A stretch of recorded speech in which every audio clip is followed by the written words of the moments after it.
আপনি জানেন কি একটা সেন্টেন্সে কয়টা অংশ? যদি জেনে থাকেন তাহলে খুবই ভালো, আর যদি না জেনে থাকেন তাহলে দেখতে থাকুন আমাদের আজকের লেসন।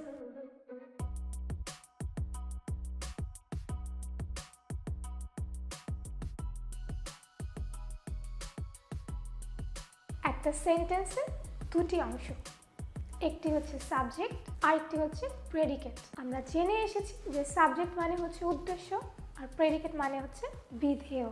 এখন উদ্দেশ্যটা কি আর বিধেয়টাই বা কি? উদ্দেশ্য বলতে হচ্ছে একটা সেন্টেন্স যাকে কেন্দ্র করে বা যাকে উদ্দেশ্য করে হয়ে থাকে সেই হচ্ছে সাবজেক্ট। যেমন Monti is a good girl. এই সেন্টেন্সে মন্টি হচ্ছে একটা সাবজেক্ট, কারণ মন্টিকে নিয়ে এই সেন্টেন্সটা তৈরি হয়েছে। সাবজেক্ট ছাড়া তো কোনো সেন্টেন্স চিন্তাই করা যায় না। আমাদের আগের এক্সাম্পলটা দেখি, Monti is a good girl. এখানে যদি আমি মন্টি কেটে দিই, যদি বলি ইজ এ গুড গার্ল, এটা কি আদৌ কোনো বাক্য হলো? হয়েছে হয়তো, কিন্তু অর্থপূর্ণ কোনো বাক্য হয়নি। এখন এই বাক্যে মন্টি হচ্ছে নাউন।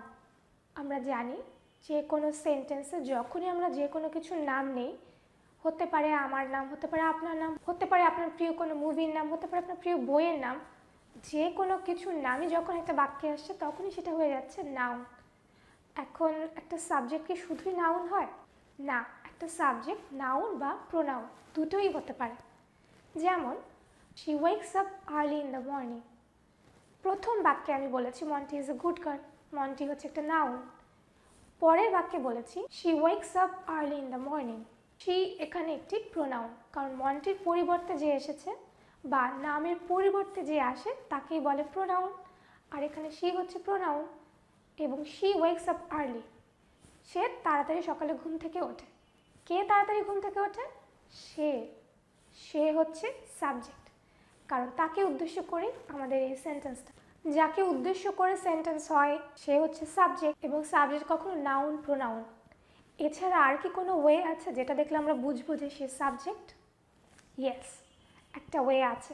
সে বিষয়টা হচ্ছে একটা সেন্টেন্সে যদি কোনো অ্যাকশন হয়ে থাকে, সেই অ্যাকশনটা যে করে সেই হচ্ছে সাবজেক্ট। যেমন মন্টি ইটস চকলেট কেক।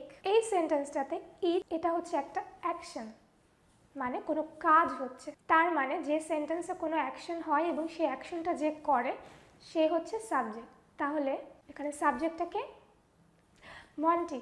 তাহলে তিনটা বিষয় জানলাম সাবজেক্ট সম্পর্কে, সেগুলো হচ্ছে যাকে উদ্দেশ্য করে সেন্টেন্স হয় সে হচ্ছে সাবজেক্ট, সাবজেক্ট কখনো নাউন বা প্রোনাউন, এবং একটা সেন্টেন্সে যে অ্যাকশনটা হয়ে থাকে সে অ্যাকশনটা যে করে সেও হচ্ছে সাবজেক্ট। এখন জানবো প্রেডিকেট সম্পর্কে।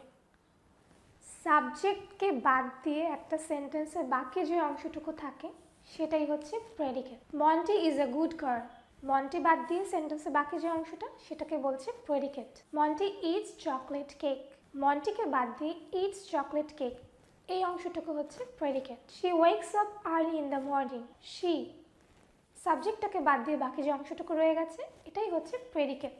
সাবজেক্ট প্রেডিকেট সম্পর্কে জেনে গেছি, তার মানে আমাদের সেন্টেন্স করা শেষ। শেষ হইয়াও হইল না শেষ টাইপ একটা বিষয় রয়ে গেছে, সেটা হচ্ছে অবজেক্ট। ওই যে আমরা বলেছিলাম যে কোনো সেন্টেন্সে যখন কোনো অ্যাকশন হয়ে থাকে সেই অ্যাকশনটা কে করে? সাবজেক্ট করে। এখন অ্যাকশনটা যে করে, অ্যাকশনটার প্রভাবটা তো কারোর উপর যে পড়ে, কেউ না কেউ তো সে অ্যাকশনটা রিসিভ করে। রিসিভার অফ দ্য অ্যাকশন মানে যে অ্যাকশনটাকে গ্রহণ করে সেই হয়ে যাচ্ছে object. Monti eats chocolate cake, Monti chocolate cake খায়। খাওয়াটা একটা অ্যাকশন এবং অ্যাকশনটা করছে কে? মন্টি। কিন্তু অ্যাকশনটা কার উপরে গিয়ে পড়ছে? অর্থাৎ মন্টি কি খায়? মন্টি চকলেট কেক খায়। চকলেট কেক এখানে পুরোটা একটা অবজেক্ট। সাবজেক্ট যে অ্যাকশনটা করছে সে অ্যাকশনটা রিসিভ করছে যে, সেই হচ্ছে অবজেক্ট।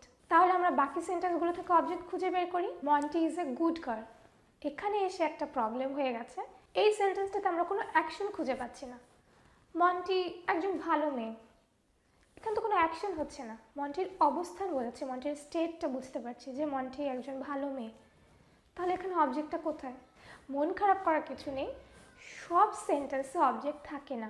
অবজেক্ট শুধুমাত্র তখনই প্রয়োজন হয় যখন কোনো সেন্টেন্সে অ্যাকশন হয়। অ্যাকশন না হলে তো সে অ্যাকশনটা রিসিভ করার প্রয়োজন পড়ে না, আর রিসিভার যদি নাই প্রয়োজন হয় তাহলে অবজেক্টও পাওয়া যায় না। তাহলে বোঝা যাচ্ছে অবজেক্ট এমন একটা বিষয় যখনই কোনো সেন্টেন্সে অ্যাকশন হবে তখনই সেখানে একটা অবজেক্ট থাকবে। এতক্ষণ আমরা যা যা জানলাম সেগুলো আবার এক ঝলকে একটু ঝালাই করে নিই। প্রথমে জেনে নিয়েছি একটা সেন্টেন্সের কয়টি অংশ, সাবজেক্ট, প্রেডিকেট। সাবজেক্ট হচ্ছে যে যাকে উদ্দেশ্য করে কোনো সেন্টেন্স হয়, সাবজেক্ট কখনো নাউন বা প্রোনাউন হয়, এবং একটা সেন্টেন্সে যখন কোনো অ্যাকশন হয়ে থাকে সে অ্যাকশনটা যে করে থাকে সেই হচ্ছে সাবজেক্ট। অন্যদিকে সেন্টেন্সের মধ্যে সাবজেক্টকে বাদ দিয়ে বাকি যে অংশটুকু থাকে সেটা পুরোটাই হচ্ছে প্রেডিকেট।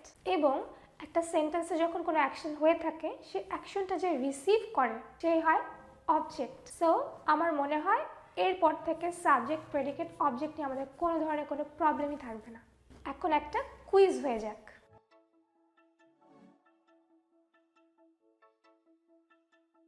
ক্লাস বুঝতে কোনো সমস্যা হলে অবশ্যই আমাকে কমেন্ট করে জানাবেন। আর পরবর্তীতে কোন ধরনের টপিক নিয়ে ভিডিও বানাবো বা কোন বিষয়টা খুব বেশি জরুরি আপনাদের জন্য সেটা অবশ্যই আমাকে কমেন্ট করে জানান। আমি কিন্তু আমার যথাসাধ্য চেষ্টা করব সেটা নিয়ে লেসন তৈরি করা। তাহলে আজকে এখানেই শেষ করছি। সবার কাছ থেকে বিদায় নিতে খুব খারাপ লাগে, তারপরেও বিদায় নিতেই হচ্ছে। নেক্সট ক্লাসে তো আবার দেখা হবেই। সে পর্যন্ত সবার কাছ থেকে বাই বাই।